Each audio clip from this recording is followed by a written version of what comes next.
Submundo. Quando eu tinha 15 anos,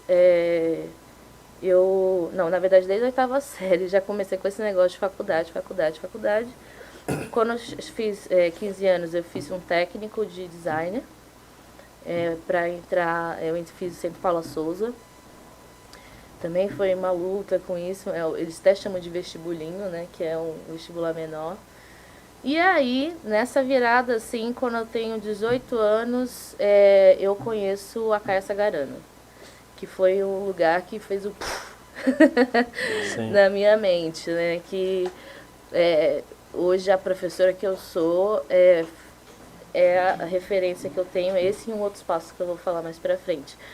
Então, assim, todas as oportunidades de bolsa, todos os lugares que eu tive, todas as coisas, assim, eu peguei porque o apelido da minha escola era Carandiru. Então, assim, apesar de ser no Jardins, né, no Jardim Paulistano, era uma escola onde a maioria também eram alunos de periferia e tal, porque os pais vinham, deixavam os filhos ali para trabalhar e depois, né, voltavam e pegavam os filhos, era nessa. Aí, nesse lugar que era o Acaia, eles pegavam alunos de escola pública e ensinavam a estudar. Assim, como assim, ensinar a estudar, né? Tipo, ninguém ensina você a estudar, simplesmente vai, faz, como se todo mundo se encaixasse ali numa forminha, né? E estudasse igual. Então eles vão lá e você aprende várias técnicas, várias coisas ali de como é que você pode estudar e ter autonomia. Então, assim, hoje a educação que eu tento passar para os meus alunos, que é o que dá mais embate com isso, é a autonomia. Porque não vai vir ninguém que vai te ajudar e aí, como é que você faz, né? Você não vai ter sempre alguém ali para estar te orientando. Então, quem se destacasse nesse curso ganhava uma bolsa para estudar no curso pré-vestibular aqui de São Paulo, muito renomado aí. Eu ganhei a bolsa, 100%, e aí foi o outro boom. Eu gostaria de ter passado na faculdade só com a experiência do Acaia, mas aí eu acabei estudando 2 anos e meio, eu queria fazer arquitetura na época. Estudei muito tempo para essa coisa do desenho, me voltei bastante para essa coisa do desenho. E aí eu falei, quando eu entrei nesse espaço, né, no Acaia foi a questão de, tipo, você ver um professor que se preocupa com você. Então eu saí do estado de São Paulo pela primeira vez. Então, assim, todos os sábados eles pegavam os alunos e levavam você para passear, para conhecer a cidade. Então, essa era essa história em movimento, essa aula em movimento. Quando chegou nessa virada de ano, eu comecei a conviver, eu e mais 15 bolsistas começamos a conviver com a elite paulistana. Aí eu conheci loiros de verdade. Mas aí isso foi lá no Rio ou foi aqui? Foi tudo aqui ainda. Tudo aqui ainda, né? Eu sou daqui. Eu sou daqui. Que você fez lá no Rio, né? Aí eu passei pra lá, mas aí é outra parte. Quando eu entrei nessa parte da elite paulistana, os professores, eles falavam para os alunos, assim, vocês são a nata da sociedade. Eu convivia com um aluno que era filho de dono de multinacional. Então era uma realidade muito discrepante, assim, era uma coisa muito discrepante. E aquilo ali era um sofrimento, porque a gente começa a perceber que a gente tem que aprender tudo do zero. Então, era um negócio... Ai, meu Deus do céu. Relaxa, porque mas tem um montão de gente que vai aprender a começar do zero também. Então, porque... É louco, é você se deparar, mano, é foda chegar na faculdade, que não cheguei assim, numa faculdade particular de porcaria, eu olhei assim, eu falei, eu sou analfabeto, velho. Falei, mano, ninguém me ensinou nada, mano, tá ligado? E não dá pra você culpar sua família, seu pai, sua mãe. Pô, mano, meu pai e minha mãe, velho, não estudou, cara. Minha mãe foi a 4ª série porque o meu vô pagou a madrinha dela pra dar aula lá pro povo sentado na rede. Entendeu? Então, assim, é muito difícil. Isso depois de todo esse processo que ela passou dentro desse projeto Acaia, né? Depois de todo esse projeto, ó, depois de todo esse processo, ela ainda se viu como? Sem saber as coisas. É porque o que acontece? Eu queria fazer arquitetura. E na minha escola a gente nunca tinha tido química, a gente nunca tinha tido física, porque não tinha os professores, né? Então eu tinha que... o AK, ele vai te dar toda aquela base para você voltar. Tinha gente que não conseguia somar direito, multiplicar direito, e ele vai tirando tudo isso. E a gente está falando de alunos de 18, 19 anos.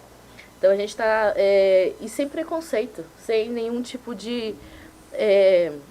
eles realmente falavam, olha, a escola pública tem uma defasagem e a gente vai aqui ajudar vocês. E eles separavam a gente, sem ficar falando, você é isso, você é aquilo. Era muito natural as coisas do jeito que funcionavam. E a gente foi aprendendo, e eu acabei me voltando bastante para a área de humanas, questão de pensamento crítico, política. Eu tinha 2 professores que eram minhas referências, assim, professora de geografia, professora de história, que até foi um caminho que eu acabei seguindo depois, que eu via, caraca, não sei de nada politicamente, porque, nossa, eu nunca tinha ido falar de Marx na minha vida. Eu tinha 18 anos e não sabia quem era Marx, não sabia luta de classe, comunismo. Carlos Marcos? Cara, que é esse tal de Carlos Marcos aí? Que negócio é esse? Então... Lene? Lene? Oi? Oxê. Então eu só tinha tido Revolução Francesa e África, sabe? Nada dessas coisas, assim. Nunca tinha tido isso, não. Discutir racismo, discutir cota, nada disso. E hoje eu entendo até, né, por que eu não tive isso, estando do outro lado. Então eu tenho, eu consegui ter 3 visões, né, uma como aluna, uma como estagiária e depois como professora da escola pública, né. Então nesse espaço do Acai, ele foi um despertar da mente nesse sentido. Depois, quando eu vou pro ângulo, vai ser aquela disciplina pura mesmo, né. Então, assim, eles falavam, olha, aqui você não tá para fazer amizade, ninguém é amigo de ninguém, aqui vocês são concorrentes. Então, essas mensagens todos os dias, era uma coisa muito ruim. E o que acontece? De todo mundo ali, só tinha 15 alunos que eram de escola pública, que era a gente. O restante era todo mundo rico de verdade, assim. Gente que nunca pegou um ônibus. As pessoas andavam de táxi, porque tinha medo da violência dentro do ônibus. A gente está falando assim que... E esse curso ficava na Consolação. Então, a linha de ônibus que ele pegava era melhor que tinha em São Paulo. Do lado da Paulista, e o cara tá com medo de pegar ônibus, sabe? Que é o Capão, né? Chegar no Capão, o cara tem um infarto. Nossa Senhora. O nome ele já tem pavor, já. Pois é. Aí... foi uma situação muito assim. E quando a gente comia comida fria, porque a gente não tinha onde esquentar comida. E aí tinha um espaçozinho assim, onde era o refeitório onde todo mundo estava comendo, que era o restaurante. E aí uma vez todo mundo sentou junto assim, e o cara mandou a gente se retirar porque a gente não pagou, porque a gente levava marmita. E ele mandou a gente comer lá nos fundos. O apelido daquele lugar era Senzala. Então, assim, então foi um dos dias mais, assim, mais complicados. E o mais foda é, quem colocou esse apelido de Senzala no bagulho? Não sei, sei que o negócio ficou... Chegou assim? Só chegou. E chegou pela boca de quem? Esse povo, nome que você lembra? Lá, de um branco, né? De um branco. Não foi dos 15, né? Não foi. Não foi dos 15, né? Pois é. Então, assim, isso é muito louco. E eu tinha noção já dessa potência, tá ligado? E do impacto dessa fala. Que esse bagulho vai causar, porque nós estamos falando de um barato muito louco, mano. Você tá entendendo, mano? A gente tá falando que a gente tá preparando os nossos filhos pra irem pra uma universidade, mano. Tá entendendo? Que universidade é essa? É a universidade pública? Olha o que as pessoas que vão pra universidade pública, olha o que elas são submetidas. Isso é pra quê? Pra fazer a gente desistir? Não, é pra gente repensar esses espaços, tá ligado? A gente tem que transformar, mano. A gente tem que estar lá, mano. A gente tem que começar de alguma forma, mano, quebrar esses monopólios. Porque não é justo, toda vez que a gente entrar, tem que passar por esse processo, cara. Tá entendendo? Que vestibular é esse? Que é isso que a pessoa ela tem que se submeter a essas condições quase que subhumanas para nossa classe social. Tá entendendo? Porque, ó, é o que eu falei. Quem deu o nome pro lugar de senzala? Quem deu? Foi um daqueles 15 que iam lá esquentar a marmita? Não foi. Tá ligado? Quando a gente fala de racismo estrutural, é isso, mano.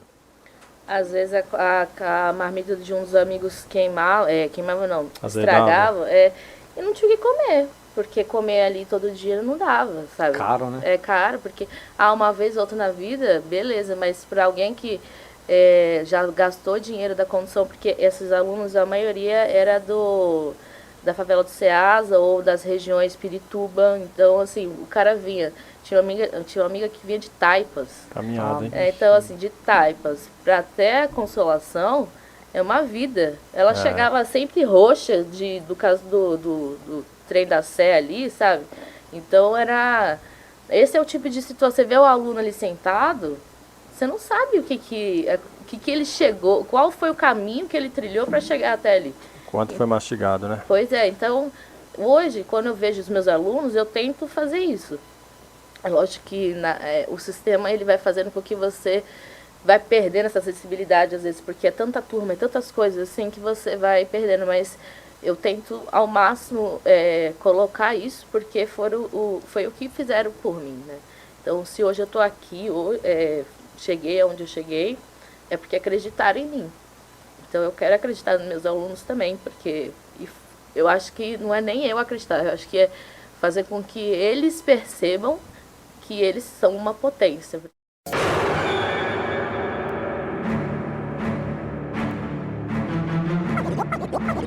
Onda Sul.